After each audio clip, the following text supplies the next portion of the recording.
I'm just going to quickly go over the Panasonic S1 custom menu settings, well, how I like to set it up anyways. And if you're a GH5 user or GH5S user, you'll love how you can easily set up these menus, and there's an extra bonus in that menu setting for us, so let's jump right in.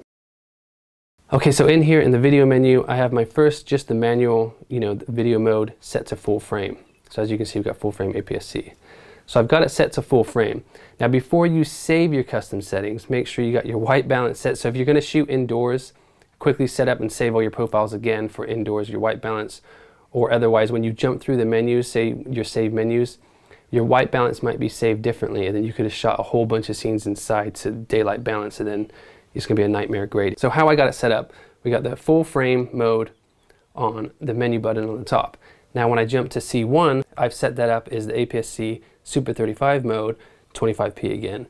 And then C2, I have Super 35 mode, but 50p this time. So I can jump between 50p and normal mode, as quickly as I can. And then if I want to, I go straight back to full frame, which is pretty awesome. But they have another amazing feature, which is crazy good to use, especially for those run and gun type of shots, like events, weddings, anything like that.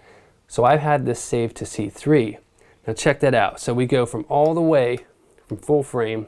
If you quickly want to get another shot, C3, we jump right into pixel to pixel. That is amazing. Okay, so now we'll jump into the menu of how we set it up. Okay, so the first one is full frame, but we kind of set this one up last. You always set up C3 to C2 to C1 to the last one, because that way when you're done, your last setting is saved properly for the menu button on the top. Okay, so for the pixel to pixel, what we want to do is we want to go back into the menu right at the top, and we want to choose Full HD, 25p or 50p, whatever one you want to choose, but I'm just choosing 25p at the moment. And then we go down here and we want the image area, and we want to change that to pixel to pixel. Then we go down to the wrench menu here and we save that custom menu to C3. Okay, that's done. So you need to save the white balance now, and your peaking, anything like that that you like to shoot with while you're saving these menus, because it will save those settings to every picture profile that you're doing. Okay, so that's saved. So now we jump back into the menu and we want to do Super 35 mode, APS-C, and we want to set that up as 4K 50p. Now at the moment it's shooting 4K 50p, and you have to conform that in post, slow it down in post, because at the moment with the firmware the Panasonic has, if you choose their slow motion mode where it slows it down in camera, everything is set automatic at the moment, so you can't change your settings. So we don't want to use that just yet. I'm sure in the firmware they'll fix that. So at the moment we want 4K 50, and we want to save that to the custom mode of C2. So that one's done. Now we want to save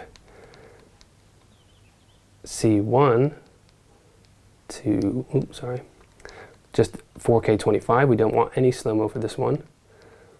So we go back to the menu, save that to C1. That one's done. And now the last one we're not saving, we're just setting it up in camera. So we do 4K, 25p is fine. And then all we need to change now is jump down to change that to full frame. So as you can see, I just overrided all my settings. Now we're at top menu button is 4K full frame, 25p. Then we got Super 35 APS-C, 25p, 4K. Then we got the same settings, Super 35 APS-C, but 4K 50. And then we got pixel to pixel, which is at 25p. So we can jump in, and that is just amazing feature to have, and I really love that. So if you guys don't want to invest in the L-mount lenses, the 24-105 or the 50, as they are a little bit pricey, if you're already shooting on Sigma Art lenses, they work perfectly fine with the new MC21 adapter. But having tested the 24-105, the L-mount lens, it is pretty good. It's very lightweight, and I love how on the camera, how it shows you what focal length you're at when you're zooming. And from my test, it's been Parfocal. So to have a 24-105 Parfocal lens, f4 at full frame, that's pretty good to have. So yeah, I hope this helps you guys out. Absolutely love the camera, and the 8-bit so far is working great, but we all can't wait for the 10-bit and the full Vlog L.